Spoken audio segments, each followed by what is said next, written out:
Happy New Year and new month. Hello and welcome back. I'm Willow Grace. Thank you for joining me as we take a look ahead at your astrology forecast for the month of January. Now, before we begin to start talking about astrology, if you're interested in working with me, you can visit my webpage to schedule a tarot and astrology consultation. You can also learn and participate by signing up for one of my classes. If you would like to receive your monthly astrology update by email, this information can be found at willowgracemystic.com, or you can look in the link below. If you're interested in a gift certificate, please, you can contact me at willowgrace143@gmail.com. Thank you for listening and watching this video. If you'd like to receive your updates when they first come out, please hit the like button and subscribe to the channel below. Now let's dive in. Gemini. We are finally out of the heat of eclipse season from November and December, where we had major endings and major beginnings. We have now been realigned. We can now move forward with purpose and direction and move into a new year. We start off the month with the sun illuminating your 8th house of shared resources. So for you, this is joint resources, legacies, wills, combined income, it's birth, death, it's sex, and it's transformations.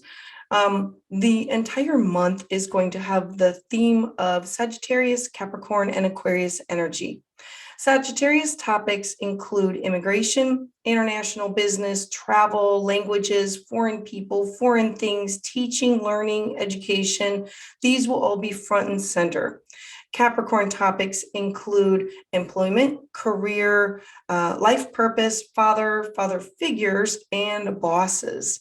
Aquarius energies are connecting the whole, the greater good of all, and it's mutual goals, mutual friendships, and it's sudden insights and innovative solutions to problems. It's working together communicatively. So let's take a step back to December 19th. On December 19th through January 19th, through January 29th, we have Venus stationed retrograde. Venus is in your 8th house of shared resources. This house is lit up for you for the majority of this month. There's a lot going on there. So for you, when Venus is retrograde, Venus rules love, money, beauty, self-esteem, aesthetics, topics from the past. So this is you renegotiating a contract with somebody. This could be you redoing a will. This could be you reconnecting with somebody. This could be you going through some kind of a transformation. I would avoid any decisions that are not easily changeable. This is about a time of being flexible, and that way if you change your mind, you can go back to the way it was before. It's a great time for small budget fix-ups, like if you have to redo the will, fine-tune and tweak it. This will be about your appearance, about your self-esteem. After January 29th, there will be more clarity in this area about things that are adjusted, and you will be moving forward with leaving the old behind. And this is the new direction of where you want to go with this Venus energy. Then on January 2nd, you're going to have a new moon at 12 degrees of Capricorn. Remember, Capricorn, it's ruling your 8th house. New moons are a time for fresh starts, new beginnings. So you are going to be starting something new with, it could be with a partner. It's combining your income with somebody else's, or a legacy, a will, a transformation of a relationship between you and somebody else. New moons, this is a great time to set intentions with the theme of Capricorn. So slow and steady. How can you maintain this? How can this be sustainable? And how can multiple people benefit from this? So like a win-win. And how can you be personally disciplined and organized and efficient in this area of your life? Then we move on to January 14th. Mercury retrograde now begins. The shadow period started on December 29th. I've talked about it in my December YouTube video. And I have a link to my blog about what is Mercury retrograde and the do's and don'ts and like the survival guide of.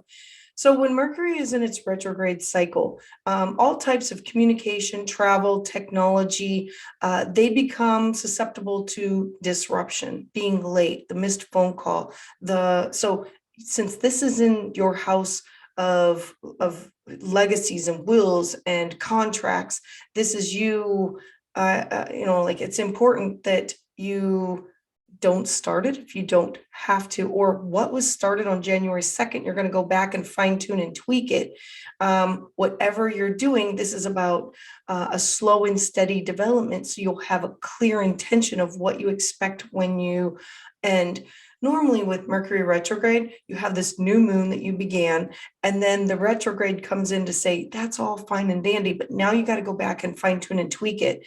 These expectations were a little unclear, or it's not sustainable, or it's not healthy for everybody involved. So with that being said, that's where it's going to be hitting you until February 3rd. Then on January 17th, you're going to have a beautiful full moon in the sign of Cancer. Now, Cancer rules your second house. The second house for you is of finances. Now, remember that Cancer is ruled by the moon, and it's fourth house, home, family, mother, roots, foundation. But for you, it's also values, feelings, self-worth, cash, property. So combining those two things, something is going to be revealed. This will be felt with major energy, and it will probably be with family members because the full moon in Cancer is about intimate family members. Not having high expectations of others would be wise, and not projecting your energy upon somebody else. Remember, it's all about water, feelings, and emotions. Then last, on January 19th, the sun is going to shift into the sign of Aquarius. For you, this is going to be your ninth house of travel. So this will be the focus of, okay, I've signed these documents, we've done this, we've merged together. This could be you and a partner, or you and something else. And now it's time to get out and travel. Now it's time to, let's dive into some kind of education. Let's dive into some kind of training. Let's dive into some kind of either teaching or the learning aspect of its philosophy, education, or a deep dive into religion. Thank you for listening and watching this video. If you would like to receive updates as soon as they come out, please hit the like and the subscribe button to the channel below. And make sure you share with your friends who you think might be interested in this information. You can also find me on Facebook, where I do live offerings for personal updates. And you can sign up for my newsletter at willowgracemystic.com, or you can click the link below. I would love to hear your thoughts on how this energy is manifesting in your life in the comments below.